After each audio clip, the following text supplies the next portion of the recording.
Hi there, and welcome to Mom Babes, where every mom is a babe. And if you're like, Christina, I don't feel like a babe, I don't know any of my neighbors, then this channel is especially for you. I make videos for moms who are creatives. And if you'd say, I'm not a creative, that's a lie, because raising a live human being is the most creative thing that there is.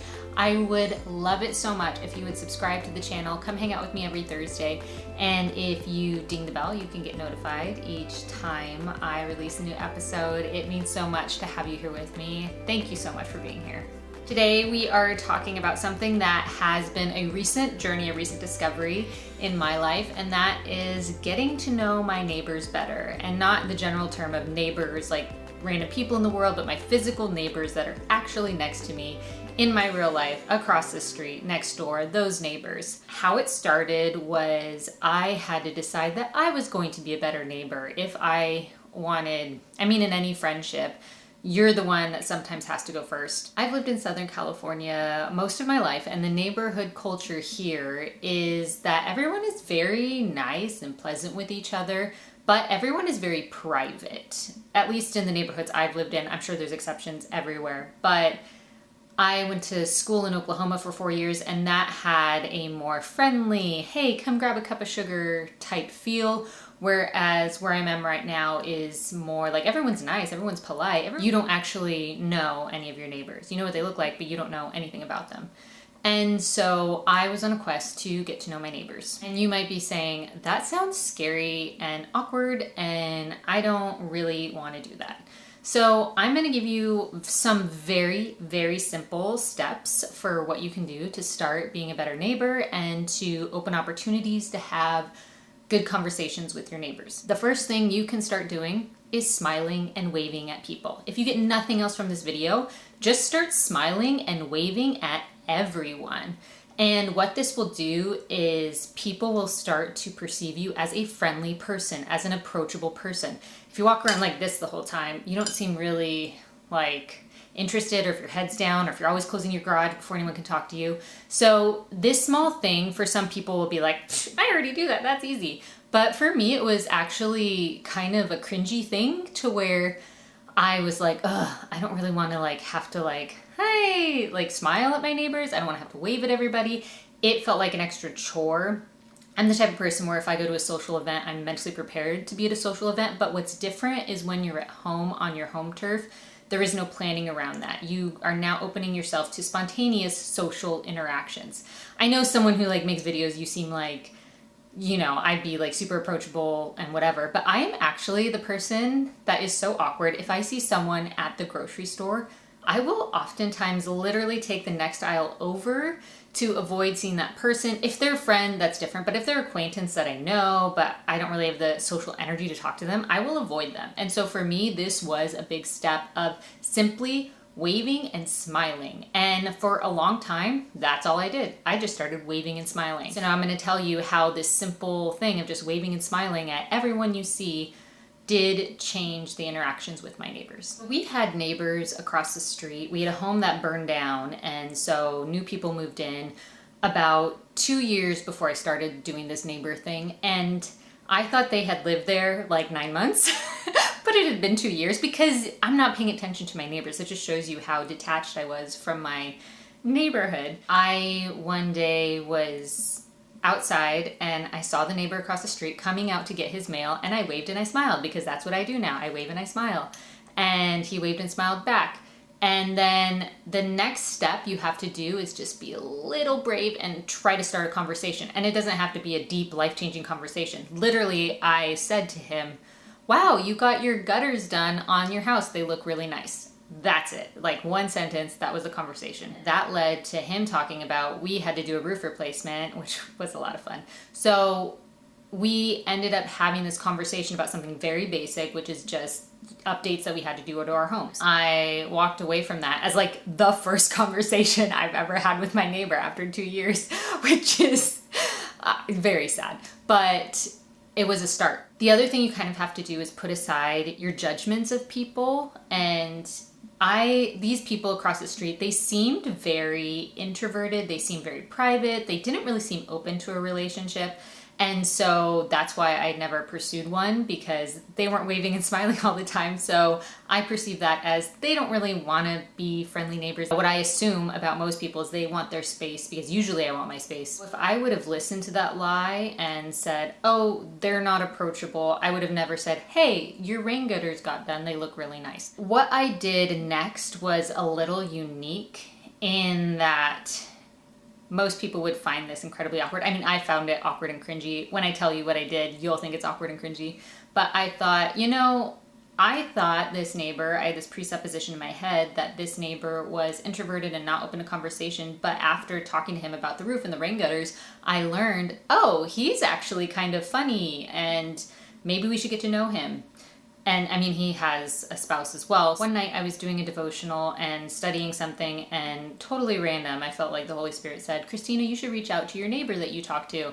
And so, me, I'm like, neighbors. And then I had this other fear immediately come up. What if they're turn into these crazy people that are going to knock on my door every 5 seconds and need all my time, and I already have kids and I'm so stretched thin? What if they need everything from me? Like, that was a legitimate, my first thought, which terrible. But that was honestly what I was thinking. And then I was like, they're very private. That probably won't happen. It's fine. What I did, which this is the most awkward thing ever, because I didn't have their number. I didn't want to go knock on the door. So I wrote them a letter that just said, hey, so nice to talk to you the other day. We're so sorry we never welcomed you to the neighborhood. We'd love to have you guys over for dinner.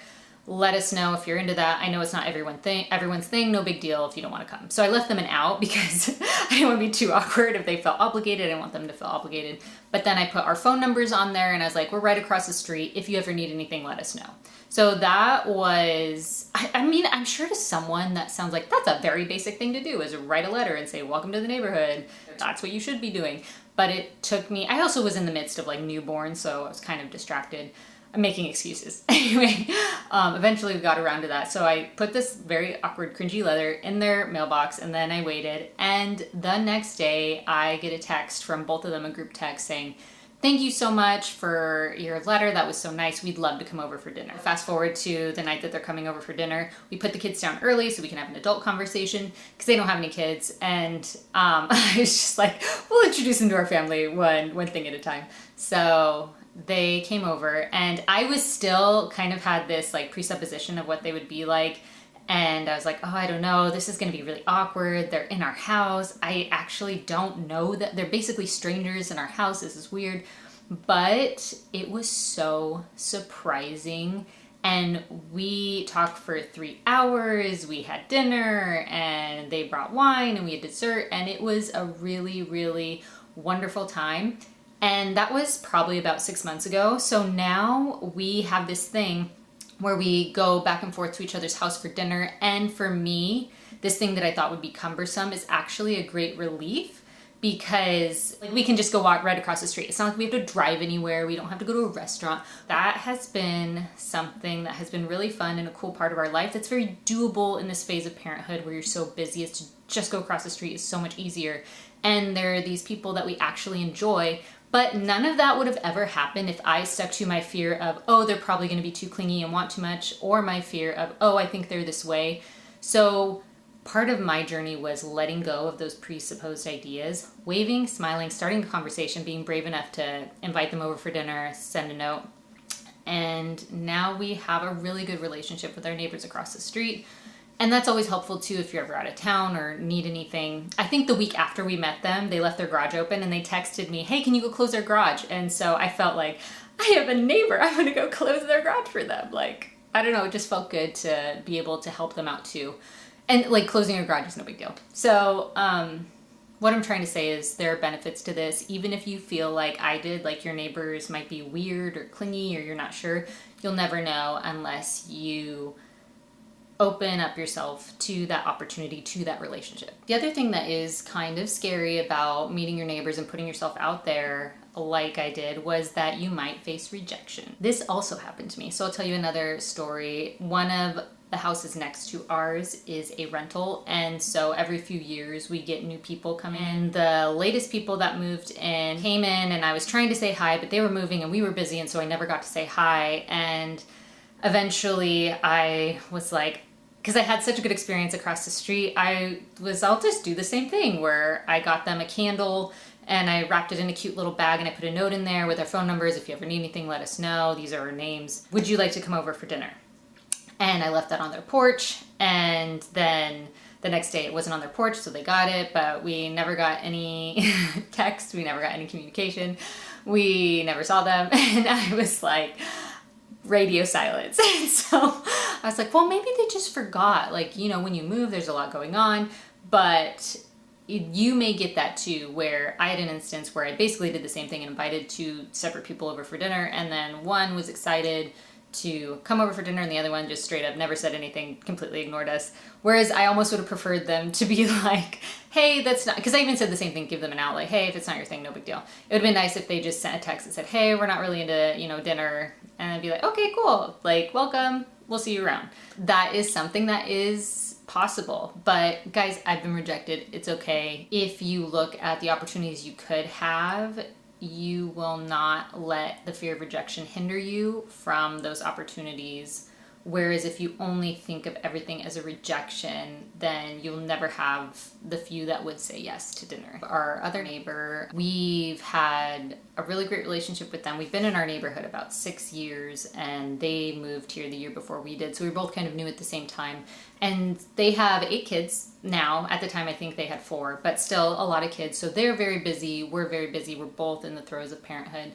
But it is nice. Last week they invited us over for their Sabbath dinner, which was so special to be included in something like that. And I love Jewish culture and learning about different people, different ways of life. And so it was huge to be a part of that and to have them share a piece of their family culture, a piece of their life with us, and to be able to participate was really special. They actually, I think, reached out to us first because they were here first. So they did the thing you're supposed to do when you're a neighbor and say, hey, would you like to come over? This is who we are. Hello. Whereas I seem to struggle with that in the beginning, but eventually get there. And it felt so nice to have at least somebody say, hey, we're your neighbor. How are you? Welcome. So if that wasn't you, if you didn't have that experience, you can still be that person. You can be the person that initiates in your neighborhood, and you just never know where that will lead. You never know the people that are so great that live in your own neighborhood just because you've never taken the time to reach out to them. Another great opportunity that you can do if you have little kids is Halloween is a great time to meet your neighbors because you get to go trick-or-treating. And so what you can do is take your kids around in their cute little costumes and go knock on your neighbors' doors. And as they're trick-or-treating, especially to our immediate neighbors that you could visually see from our house, I don't really, like, if you're like 4 streets down on the corner, I'm not like, hey, I'm your neighbor. But the people that I could visually see from my house, I would say, hey, I don't know if we ever met, but we live in the house down there, so you can actually see it.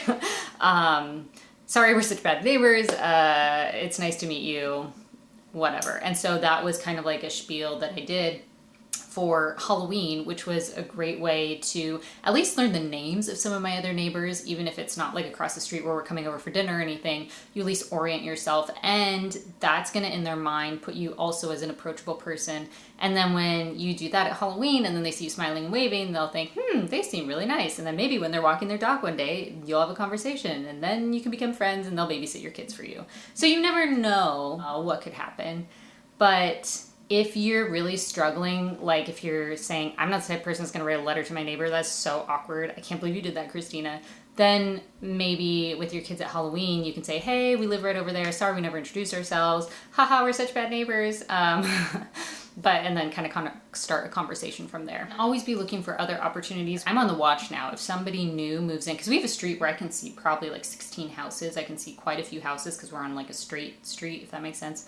So if I notice that somebody's moving in, now I take the initiative to at least go over or try to go over, and if not, write them a note and say, hi, welcome to the neighborhood. And if you're good at baking, maybe you can bring them some cookies. Everyone would appreciate, I think, some kind of a gift. Even if you bring cookies and they don't eat cookies because they don't eat sugar, they're still like, oh, that was really nice that they brought cookies. Like, imagine if you were moving into a new place and nobody said hi to you, or at least one person was like, hey, here's some cookies. Even if you didn't like cookies, you'd be like, oh, I don't eat cookies, but thank you, that was really nice. The point is to make the gesture. That's why I picked the candle, because I'm like, people are so weird with food now. I'm like, a candle, but then I'm like, oh, what if they don't like fragrance, But it's it's at the same time, even if they got the candle and we're like, we don't like candles, they still are like, oh, that was nice.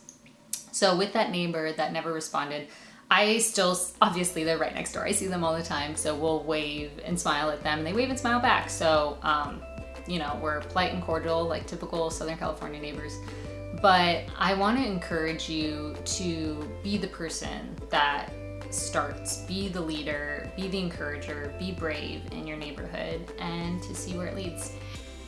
Thank you guys so much for sitting down and listening to me talk about my journey through getting to know my neighbors. And I really, the whole point of this is I really encourage you to try very simple things. Like I said, if nothing else, just start smiling and waving and being kind to everyone and see where it leads. If no one has told you yet today, you are doing a good job. Thank you guys for watching Mom Babes, and I will catch you next time.